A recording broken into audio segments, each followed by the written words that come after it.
अस्सलाम वालेकुम students. Second year biology है, चैप्टर फर्स्ट है, लेक्चर फोर्थ है और चैप्टर का नाम है respiration.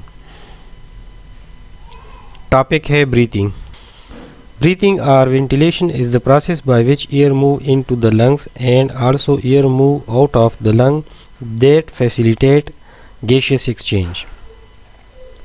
Thus it involves the following processes: number first inspiration, number second expiration, number third gaseous exchange. Breathing सांस लेने को कहते हैं और सांस लेना वो प्रोसेस है जिसमें एयर मूव करती है फेफड़ों के अंदर और फेफड़ों से बाहर एनवायरनमेंट की तरफ, यानी ऑक्सीजन फेफड़ों के अंदर जाती है और कार्बन डाइऑक्साइड फेफड़ों से बाहर निकाली जाती है। इसमें तीन प्रोसेस इन्वॉल्व होते हैं, एक को इंस्पायरेशन कहते हैं, दूसरे को एक्सपायरेशन और तीसरे को गैसियस एक्सचेंज। इंस्पायरेशन, इसको इनहेलेशन भी कहते हैं। It is a process of breathing by which air enter the lungs through air passageways. Inspiration सांस लेने का वो प्रोसेस है जिसमें एयर यानी ऑक्सीजन फेफड़ों के अंदर जाती है थ्रू एयर पैसेजवे, यानी ऑक्सीजन नाक, फेरेंक्स, लैरिंक्स, ट्रेकिया, ब्रोंकाई और ब्रांकियोल से गुजरते हुए एल्वेलाई तक पहुंचती है। Mechanism: during inspiration the intercostal muscles contract and pull the ribs forward and outward, pushing the sternum further away from the vertebral column.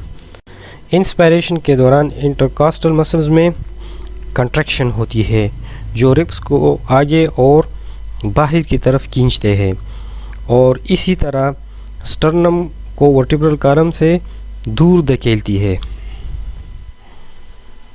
Diaphragm also contract, the size of the thorax is increased and the pleural cavities within it are enlarged।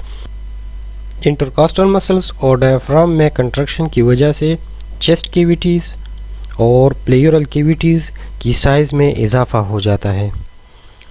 The enlargement of pleural cavity tend to create a partial vacuum within them, और इस तरह pleural cavities की size में इजाफे की वजह से एक वैक्यूम क्रिएट किया जाता है लंग्स में, यानी स्पेस क्रिएट हो जाता है।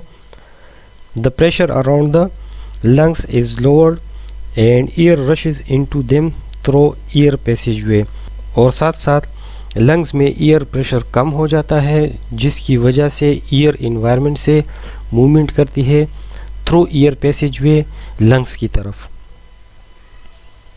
इन this way the lungs expand to fill the pleural cavities and the pressure on the inside and outside is equalised, और इसी तरह लंग्स एक्सपेंड हो जाती है और इस एक्सपेंशन की वजह से प्लेयूरल कैविटीज़ भी फिल्ड हो जाती है एयर से, और अंदर और बाहर दोनों प्रेशर इक्वलाइज्ड हो जाते हैं।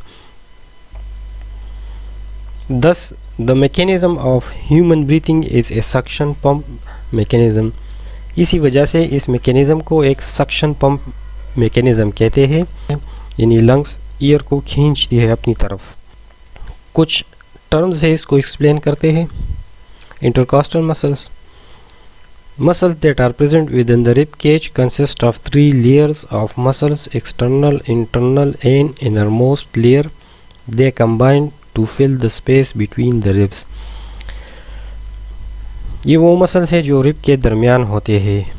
ये देखिए ये मसल्स है, ये रिब बोन है ये भी, और ये इंटरकॉस्टल मसल्स है, ये एक्सटर्नल इंटरकॉस्टल मसल्स और ये internal intercostal muscles. Diaphragm, the diaphragm located below the lung is the major muscle of respiration. ये डायफ्राम है, ये रिस्पायरेशन का मेजर मसल्स होता है। ये इस डायफ्राम में रिलैक्सेशन और कंट्रैक्शन होती है जिसकी वजह से एयर की movement into the lungs and out of the lungs होती है। Pleural cavities. The pleural cavity is a fluid-filled space that surrounds the lungs. It is found in the thorax, separating the lungs from its surrounding structure. यानी lungs जिस membrane में cover होती है उसको प्लेयूरा कहते हैं। और प्लेयोरा और लंग्स के दरमियान एक फ्लूइड फिल्ड स्पेस होती है जिसको प्लेयोरल कैविटी कहते हैं। एक्सपायरेशन, इसको एक्सहेलेशन भी कहते हैं।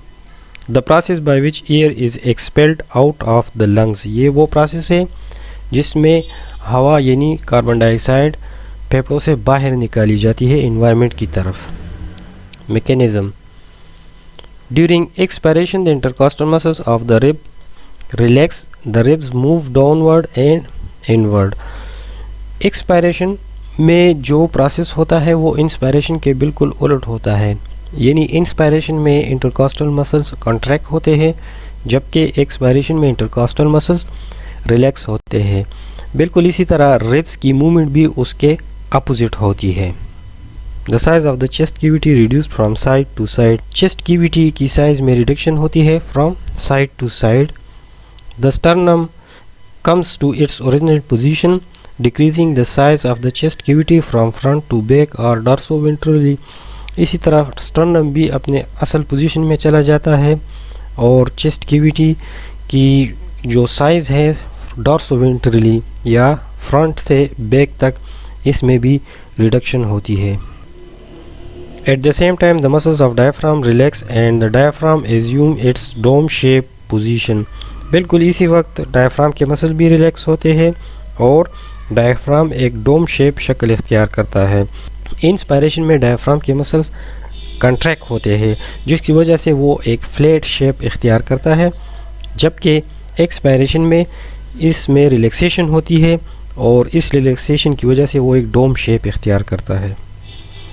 The size of the thorax as a whole is decreased and the pleural cavities are reduced, और साथ साथ प्लेयोरल कैविटीज़ और चेस्ट कैविटीज़ की साइज़ में भी रिडक्शन हो जाती है।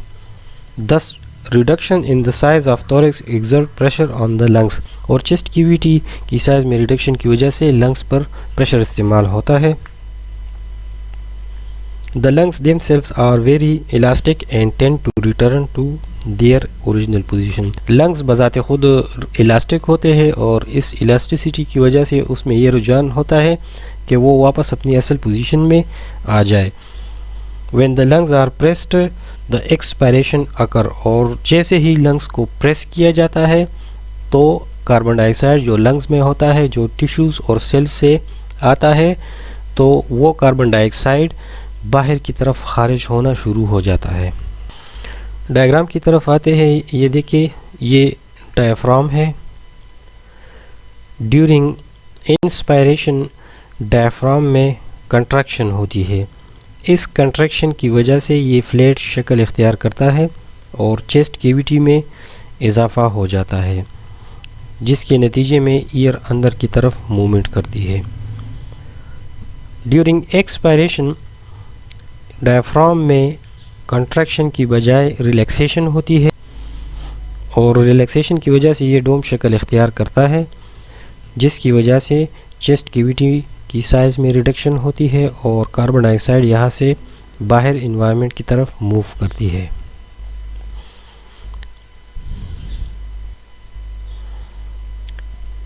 इस डायग्राम को देखिए, thoracic cavity expand, external intercostal muscles contract, यानी जब इंटरकॉस्टल मसल्स में कंट्रैक्शन होती है तो चेस्ट कैविटी या थोरैसिक कैविटी में एक्सपेंशन होती है।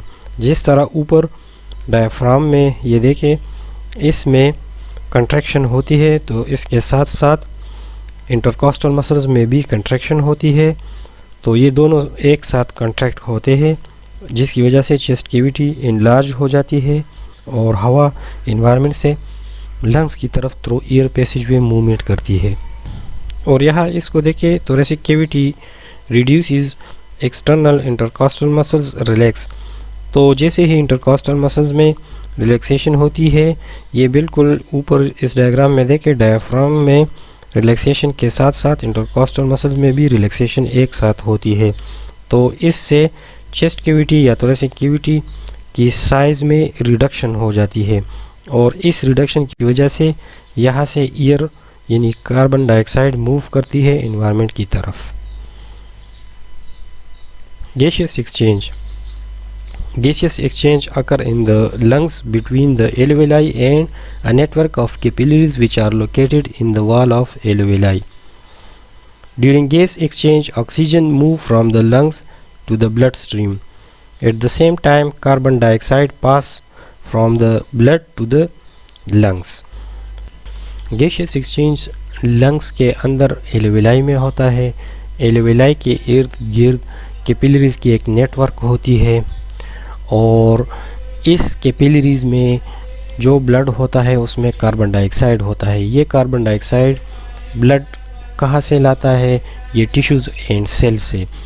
यहाँ तक जब ये ब्लड पहुँचता है तो इससे ये कार्बन डाइऑक्साइड मूव करता है एल्वेलाई की तरफ और एल्वेलाई के अंदर जो ऑक्सीजन होता है वो ऑक्सीजन वहाँ से ब्लड स्ट्रीम में शामिल हो जाता है. तो इस तरह एल्वेलाई वो पॉइंट है जहाँ पर ब्लड स्ट्रीम और एल्वेलाई के अंदर ऑक्सीजन और कार्बन डाइऑक्साइड का तबादला हो जाता है और इसको गैसियस एक्सचेंज कहते हैं. और ये गैसियस एक्सचेंज बहुत ज़रूरी होता है क्योंकि अगर ये गैसियस एक्सचेंज ना हो तो फिर एयर की movement into the lungs and out of the lungs impossible है. ये देखिए ये लंग्स है और लंग्स के अंदर ये एल्वेलाई है. ये एल्वेलाई है, इसके इर्द गिर्द ये कैपिलरीज है. ये देखिए ये एक जनरल डायग्राम शो किया गया है.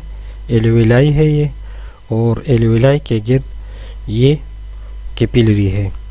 इस कैपिलरीज में ब्लड है और ये ब्लड कार्बन डाइऑक्साइड लेके आती है टिश्यूज़ एंड सेल्स से.